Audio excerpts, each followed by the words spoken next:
God damn it. Well, it's official. It's been 2 years since I started painting Gunpla model kits, as of today, I think. Or it could have been yesterday, or the day before. I didn't really catalog it correctly because, hell if I know, man, to be honest with you. I didn't think I'd get this far into it, to be real. I was like, oh, this is cool, people want me to paint model kits again, why not? Let's see what I got. Before you know it, you're sitting there waiting for P Bandai to allow you to pre-order some rare P Bandai kit that you can't get any other way without paying some exorbitant price to your plastic dealer. This is my GPO3 kitbash, which is a mix of the HG GPO3 Statman, I think it's called, I don't care, and the RG GPO1, Zephyrantes or some crap, right? Now, I made this kit, or did this kit bash, because it's something I've been kicking around in my head ever since I started painting Gunpla 2 years ago. I sat there and I said to myself, I want to do every kit I wanted when I was a kid, but I could not afford, obviously, because you're a kid. It's like, oh man, wouldn't it be cool, dude? And now I'm at that point where I can, considering my music career died and I didn't get to become a professional racer. So I'm going to paint plastic model kits, 1 out of 3, I guess. But anyway, the Dendrobium, the HG GPO3 sucks. It's ugly. It's dated. It's blocky. It's done. It's over. I really don't know why Bandai didn't say to themselves, well, we did a GPO1, we did a GPO2.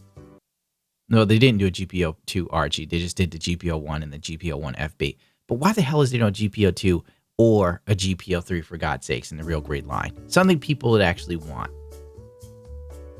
But I guess it's like it's current Bandai, and current Bandai is sniffing the unicorn Kool-Aid. I mean, every time you turn around, it's something unicorn related.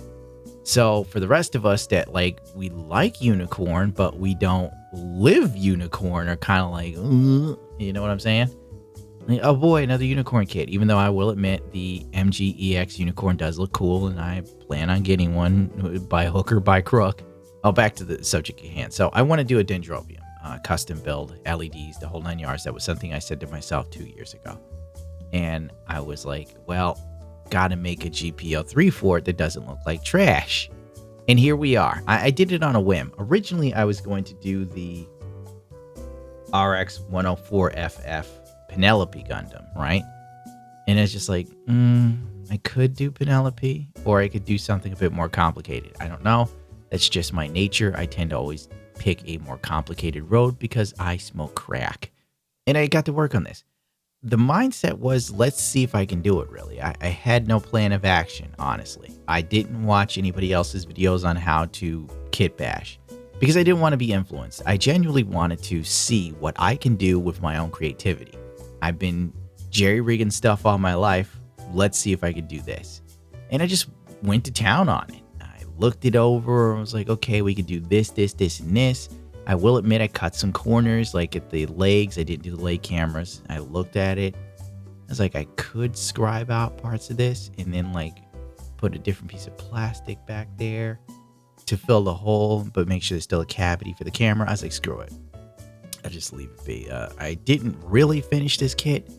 There were some more things I'd like to have added, but I didn't.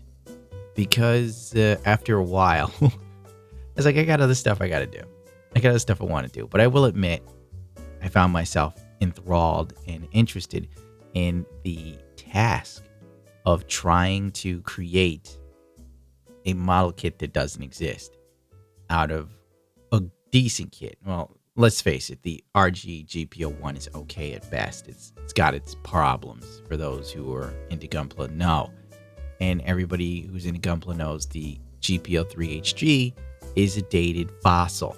So it was interesting trying to make it work. There's some things I could have done differently. I learned a lot while doing this, actually. You know what not to do.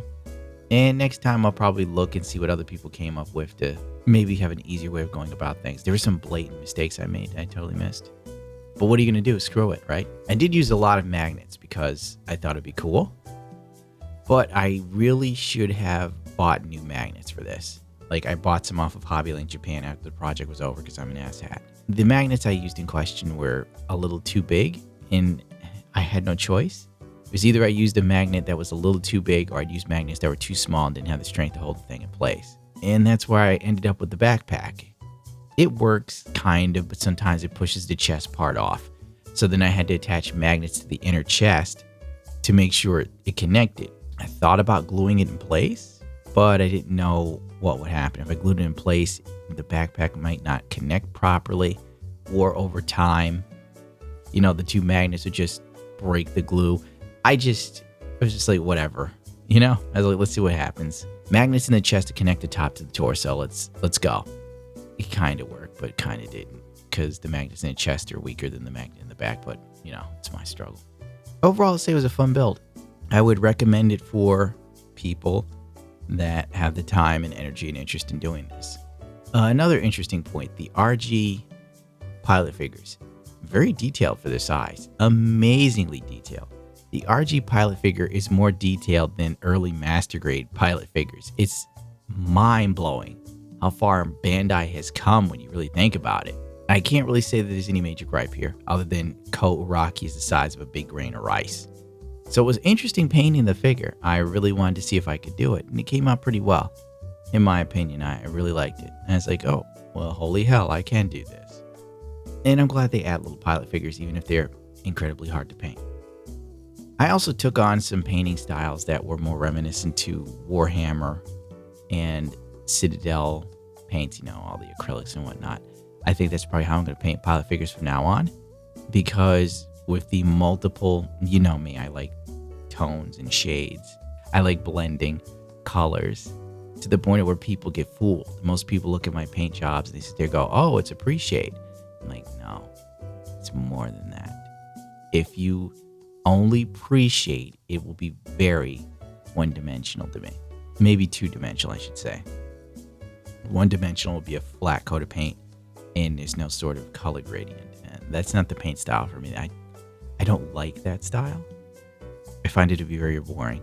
And when painting pilot figures, I was limited to that. I mean, I could airbrush a few tones, but I could only get 2 colors and shades.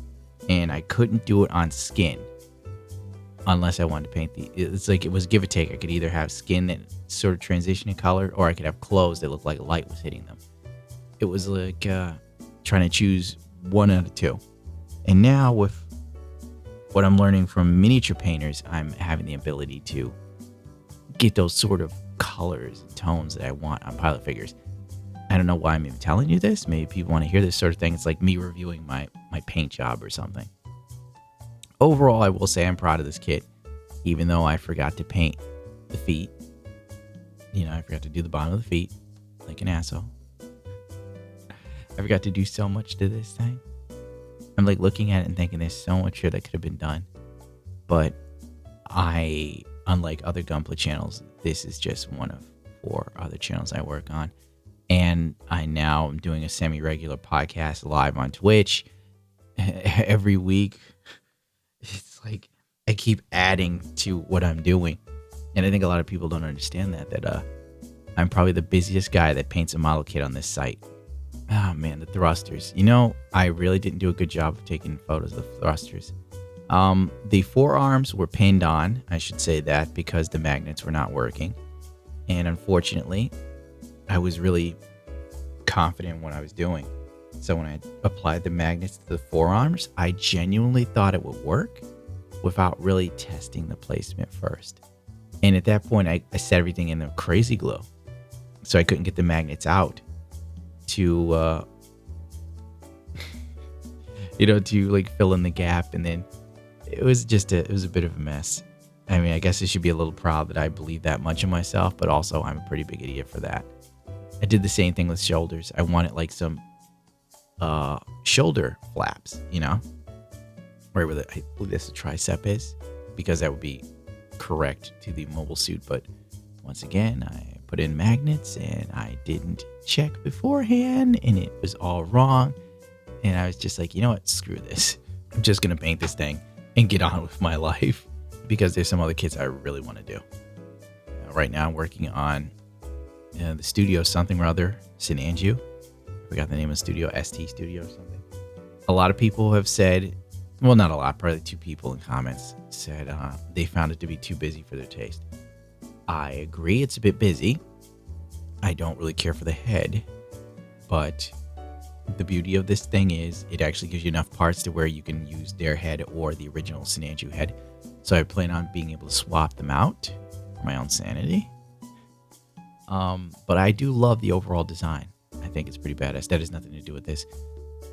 Long story short, I'm surprisingly proud of this kit, though it didn't come out the way I wanted to. I made a lot of mistakes. I missed some major detailing issues and cleanup errors. But overall, it serves its purpose. It looks badass. Oh, the little red accents on the back of the thruster packs. I forgot to. Oh, kick me in my small nuts. Oh, well, the overall point of this kit was so they had some cool GPO3 to put with my Dendrobium rather than the HG kit. When I do build it, I'll probably build the HG kit that comes with it to show the difference between that one and the one I made for myself. So that might be a cool video down the road. Who the hell knows, am I right? Well, I gotta get out of here. I'm very tired. It's 5 in the morning and my sleep is all over the place.